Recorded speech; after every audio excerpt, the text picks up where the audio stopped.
Okay, hello everyone. Okay. Welcome to the Basic Bloke Show. I am Dom. And I am PS2. No, I'm not. I'm actually Eric. Wow, we rehearsed this, would you believe it or not? Anyway, welcome No, to he the didn't. show. We're back with more shenanigans as per usual, and we're taking a slight divergence to talk about this week's up and coming, not this week's, but what everyone's raving on about, of course, is the great 50-50 split of Twitch and, of course, the great migration to Kick. Yes, everyone seems to be running for this thing at the moment, Kick. And I'm actually having a look at it right now.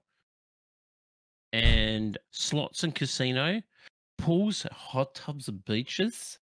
Ooh, just chatting. See, just chatting is still that popular platform, like on Twitch. That's the most watched thing on Twitch is just chatting. Yeah, I have lots of interesting thoughts around this. And for those who don't know, it is something that has been pushed by Trainwreck, who is a streamer who was synonymous with doing a lot of gambling-based streams, and now is creating his own platform. But like, they have chosen. I don't know how Twitch are going to react with this, or like, I presume it's on their radar. But one of the things, this site looks like it's basically a copy of Twitch. This is just it's Twitch rehashed. Twitch, yeah, Trovo did the same thing. Yeah. If you look at Trovo is very similar in its style and look and that Twitch. And the same thing with Kick. I'm looking at it now. I'm actually looking at a friend who's streaming on here right now. And yeah. And you've been hypnotized by something, clearly. No, I'm not hypnotized. It's like I'm watching the same thing, but just on a different platform. Yeah, it's basically Twitch, but with all the rules and regulations that people want, or the things that people can't do anymore are doing them. One of the big major ones being it's synonymous with gambling. Now, in terms of what the long-term implications of this are, I don't know, because they're saying that they want to work with the world's leading advertisers. I don't know how advertisers are going to react. I don't know if one of the reasons... Yeah, because Twitch have removed certain gambling sites, for example. I'm sure there are regulatory reasons around that. What was the other reason? Was it external pressure? I highly doubt that it was external pressures from streamers and people saying there's probably some regulatory commission behind this. Yeah, this is unsanctioned. You can't do this. We're going to be removing it, because there was a lot of incidences of, I think, people just spending like huge amounts of money as minors on there. But the other thing, the other thing was that there were fixing allegations behind this, that the actual everything that people saw through all these gambling streams was just totally and utterly faked. And because they were unsanctioned, they had no regulatory fair game practice behind them, and as essentially it was a scam. And it doesn't look good when it's like that, because no advertiser is going to want to touch that with a barge pole. No, of course not. They want to have like their product and all their stuff nice, neat, clean, no controversy, no. And not only that, it's like with smoking, like when they ban cigarette ads and all that sort of stuff. Gambling is going the same way in certain fields, and when you've got younger people on the platform, they don't want to promote gambling, you know. And so that's why I think this Kick thing is. I mean, it might do well. Like Kick might take off. It might do really well, but I think it'll be a niche market. Like it'll be like. People will be on there, but it won't take over Twitch. No. Like, no way. But the problem is, it is a carbon clone of Twitch, so they still have Twitch-based problems. They still it's not like they're mentioning, oh, there are new fantastic ways of discoverability. There's no new like subscription models that allow streamers to get more visibility. There's no tool suites here that allow it easier for companies and social media managers to export and create content off the back of this. It is just Twitch on another site with less rules. Twitch wish.com version. Yeah, hasn't got the. I mean, it's obviously got money to back it up with like I get it with the gambling stuff. I get it, and then there might be a bit more lenient rules and stuff. But like you said, no real big brands will probably go there and touch that with a 10-foot pole. Like you won't see huge gambling sponsorships. Obviously, they'll probably go on there, but that's the only thing they'll probably be on there. But you won't have like major companies. And also, if you're a legit serious content creator, like you want to be part of the gaming experience, and then you say, oh, what platform are you on? Twitch, YouTube, Facebook Gaming, or Trovo, and you say Kick, and that's just got gambling all over it, people probably won't want to deal with you anyway. Yeah, and as far as I know, I don't know what gambling sites they've got on this, but I'm pretty sure that they are like the Bitcoin, the ones that were funded by online e-currencies, again, that aren't sanctioned. And what's the long-term implications of this? Are the financial authorities going to come down and slap this hard? I can't believe that that this would be allowed to go on for a long period without some sort of magnifying glass being looked at it. Yeah.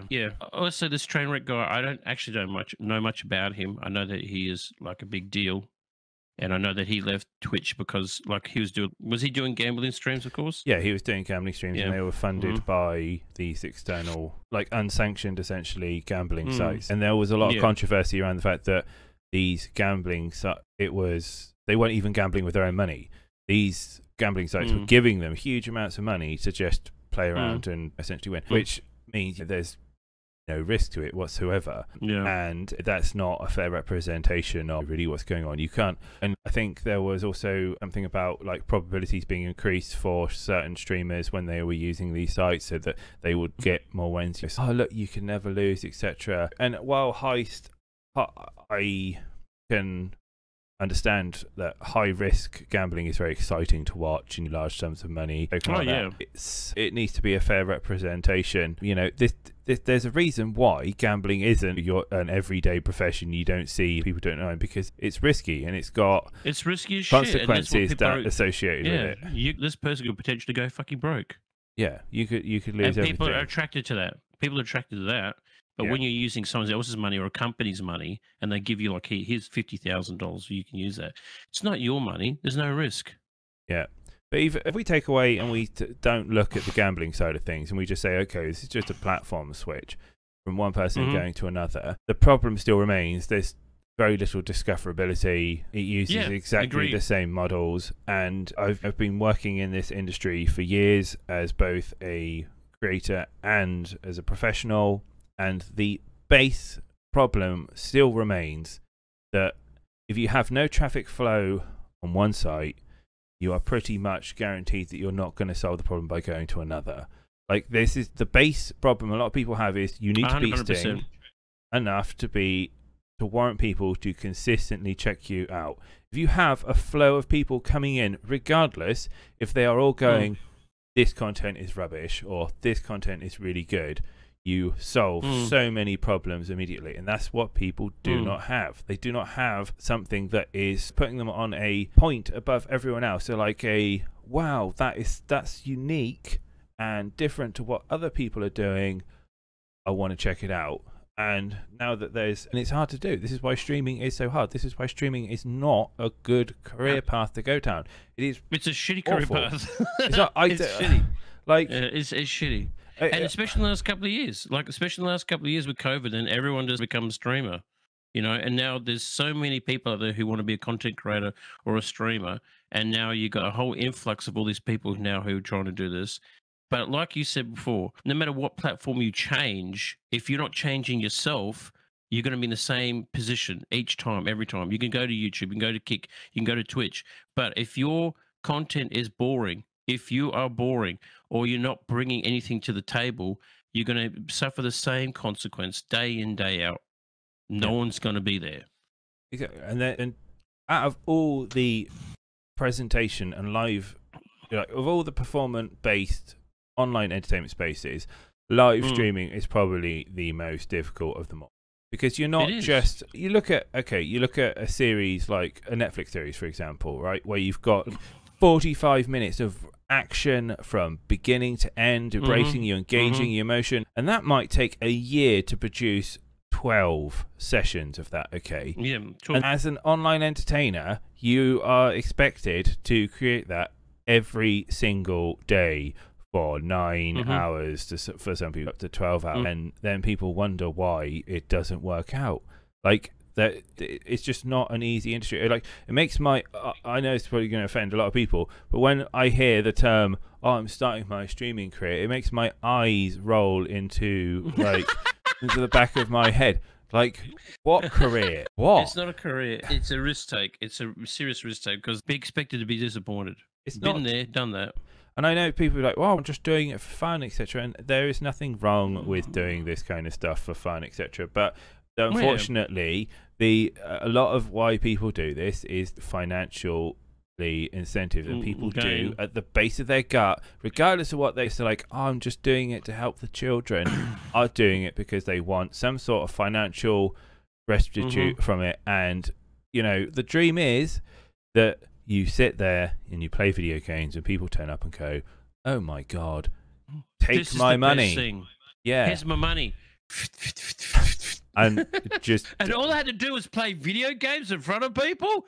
Man, I would have given this factory work years ago. It's just stupid. Years ago, there was a time in the industry when technology was limited that you, just by having the equipment to do it, it was enough.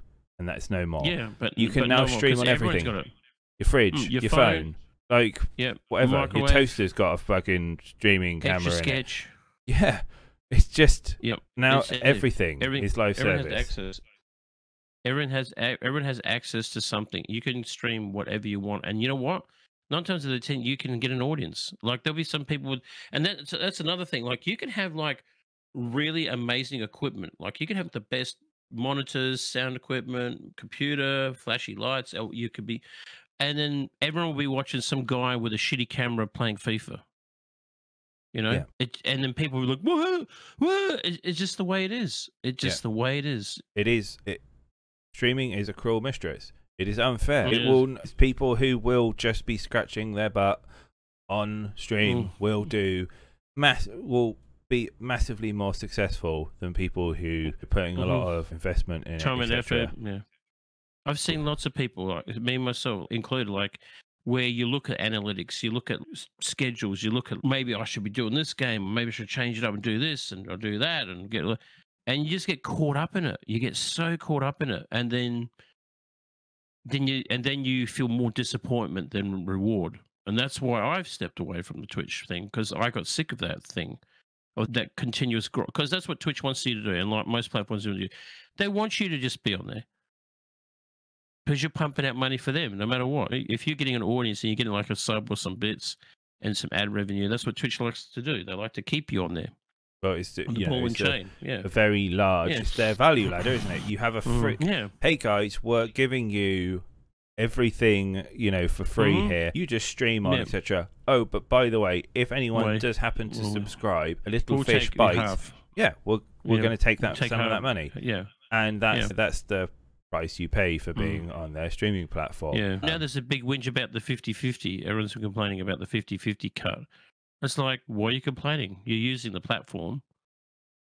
You're sitting there playing games to your heart's content, using the UI, whatever the infrastructure of Twitch, to get your notice, and they're all complaining about it. Yeah, I understand. If my boss was coming along and say, "Look, we're going to take 50% of your wages away before even tax," I would be upset. But you've got to remember that Twitch is more based on the cam model financial than it is the YouTube model, and there is nothing that you can do to change that, unfortunately. You know, it's the same sort of thing of, I can do something that essentially is very low to entry, low stress, doesn't require many spoons of my brain capacity, and get a very high return on income. Even the way that everything is structured on Twitch, I still believe to this day is done intentionally, that the thing that you see first is the most successful people on there. So you get to see, wow, look at all this success, look at all these numbers of people going. Like, they're obviously, I could do this. It's not like, you imagine if you come in, it's just one person here, two person there, or whatever. People are attracted to success, and it's just, I would like a piece of that pie. Yeah, I wholeheartedly agree with you. When you go in there and you see all the recommended streamers, it's always someone with a few thousand people watching, or if not more,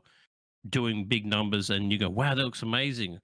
I could do that. And then you hit reality check. You start streaming, and you might have one person, and it could be your mum, watching your channel. But that's how it is. Like, people, but that's a true story about with Twitch. At Twitch especially, if your channel's doing really well one night, like I've been through that field, I'm sure you have too, where you can have a really crappy night and no one is near you except for maybe some tumbleweeds going past your stream every now and then, like a ghost town.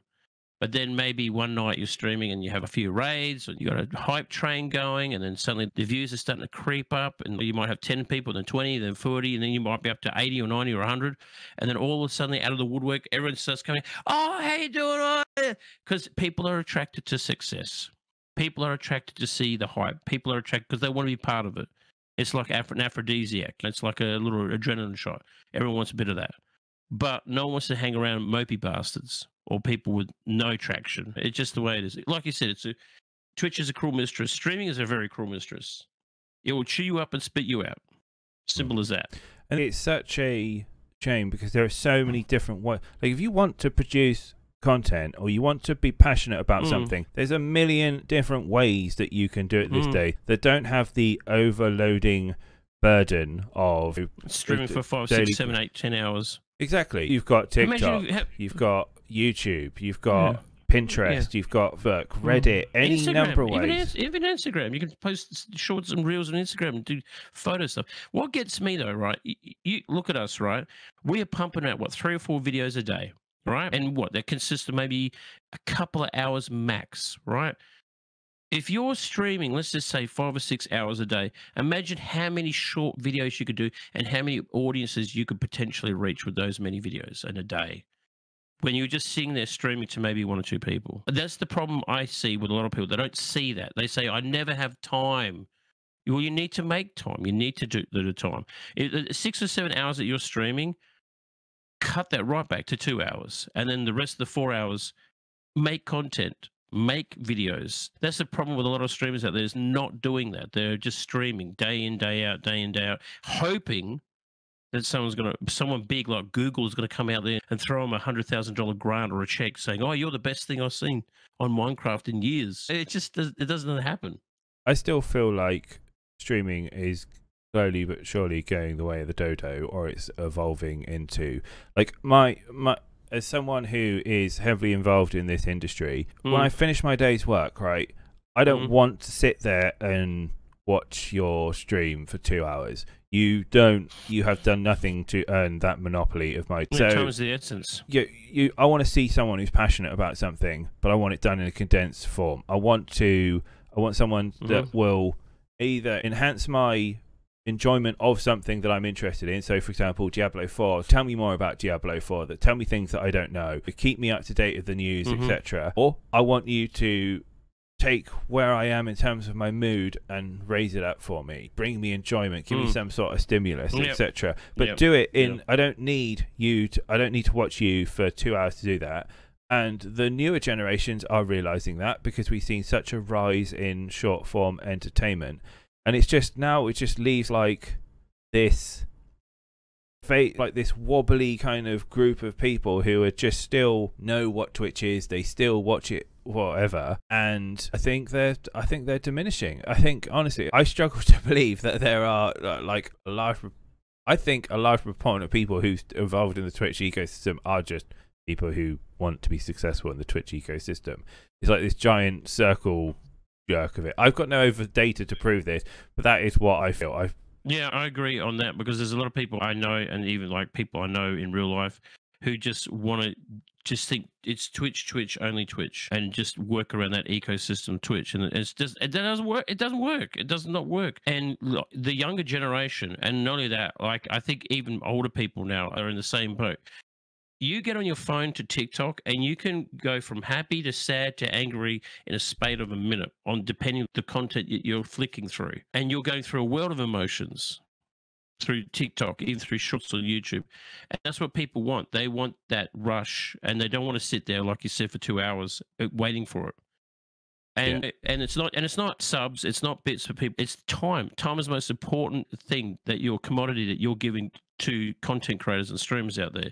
But if you're going to just sit there and play a game and not acknowledge anybody, then just give up. Just go back to playing games by yourself or hanging out with your mates in game.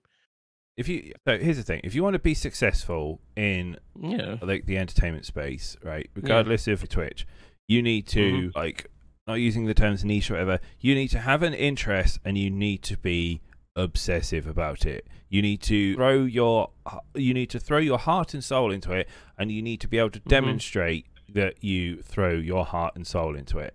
The second one is you need to be incredibly good at self-criticism. And the easiest way to do this, so many people fail it, is surround yourself with people who are equally as passionate about this as you are. Like, surround yourself with people who pick up where your weaknesses are, or you both can identify each other's weaknesses and learn from each other. And once you do those two things, the whole process becomes a million times easier. But people aren't self-reflective. People don't look at what is working, what's not working. And I get it, it's not easy because a lot of people do it as a back of full-time jobs, and like you've got, all of a sudden you've got to be 5 different extra careers that you're kind of just floating along, etc. That's the thing. Content, like being successful in content creation, isn't necessarily easy. And this is and this is why people sometimes there's a guy I follow who mows people's lawns for free. He just runs around in Australia, tidies up people's lawns. But he does one thing, he boils it right back. He does one thing obsessively, does it really well, records it and uploads it, and it doesn't get lost in everything else. And again, this is what you need to be. You need to focus with a laser beam. And the problem with that is that when you really burn into something for a long period of time, then you do get burnt out. It's just like, well, I'll be doing the thing over and over again. And I'm not necessarily being successful in this. Oh, I'm looking at the other side of the field. Oh, it's great. This category is doing so much better. Maybe I should just go in there because they're having success, etc. They never spend enough time doing one thing enough to at least learn a considerable amount of transferable skills that when you go into another area, you don't have to worry about wishy-washy setup bullshit. You're just instantly up there building all your infrastructure and getting into it. Or you get over the lull and you go, well, I've been rock bottom for so long, I realise that, well, this is shit, this is rubbish, but that does work, etc. Or my personality isn't right here, etc. And then you get rid of all the garbage and then you're left with what people are genuinely interested with. And but no one does that. No one's obsessive. I've worked with so many clients that you set them on the line and they're like hyper dedicated, focused, and you're doing the coaching, and then your coaching stops and it just falls apart because they just stop doing it. It blows my brain. It's like, why have you can see that this is clearly working, and then why would you stop? And I don't know, honestly. Look, like the old saying goes, you can lead a horse to water, but you can't make the bastard drink. And I think the same thing goes with, I mean, people like guidance. Like people like guidance, and people like that. But the moment that guidance is gone, I think they just go back to their own bad ways, their own ways. And I think people are just creature of habit as well. People are creature of habit. How do you? Yeah. Wow. I want someone should do an overlap study on addictive behaviors and content creation. Yeah, I think so too, because the things like I've learned in the 6 years of streaming has totally baffled me on the psyche of people. Like, what the fuck are you doing that for? Like, it's like either common sense has been thrown out the window, or people just suddenly just got internet blindness and don't see their own crap. Like, I like when people give me honest reviews, like, hey, what did you think of the video? Oh yeah, it's really good. Are you sure about that? And then you have someone who's honest, says, oh, that video was a bit slow, or that was a bit dull. And I think, okay, thank you for the constructive criticism. And then you work on it. Can you think, and that's when something you will see with a different set of eyes too. And you go, wait a minute, they're right. This video is a bit crap. Because you see it with your own eyes, but then you see it from their point of view. You go, wait a minute. That does make sense. This video is very overlong and drawn out and boring. And I think a lot of people don't like that. They don't like criticism. But you need it to become better. You need it to do that. You need to have also a thick skin when you're doing this stuff. If you don't have a thick skin, it's going to be it's going to be a tough journey. It's going to be tough. You're going to have people out there who are going to shit on you. But anyway, what do you think? What do you think about Kick, though? Do you think this is going to last? Or do you think this is going to be another, like, flash in the pan and gone in the year? It's almost time to wrap up, but I think Kick it'll be a flash in the pan. I think it will last a little while, but we've only got historic data to base this on, and every single startup that has ever been created in terms of streaming platforms has not been successful. Even the giants have not succeeded off the back of this. So when someone comes along and does a carbon copy of Twitch, but with just different service agreements. But yeah, what's the draw? There's absolutely nothing. They haven't solved any of the problems that Twitch have, and I think this could potentially benefit the top tier of streamers for a little bit, the 95 to 5 split. Yeah. But for run-of-the-mill everyday person, absolutely not. Yeah, I agree. I think probably in a year, maybe a year and a half, they'll run out of financing and it'll be all done, all over Red Rover. Yeah, it may not even come down to just financing. I think it will come down to just not being enough audience there. There's not enough. Yeah. And also the people who are currently using it right now notice that they say, hey, wait a minute, I'm stuck with this three amount of viewers that I had on Twitch. I want to just go back to Twitch.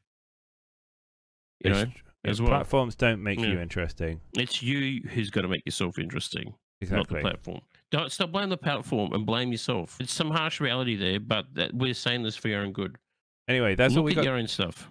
Anyway, that's all we got time for this week. Thanks for watching, everyone. If you have any comments, of course, leave them down below.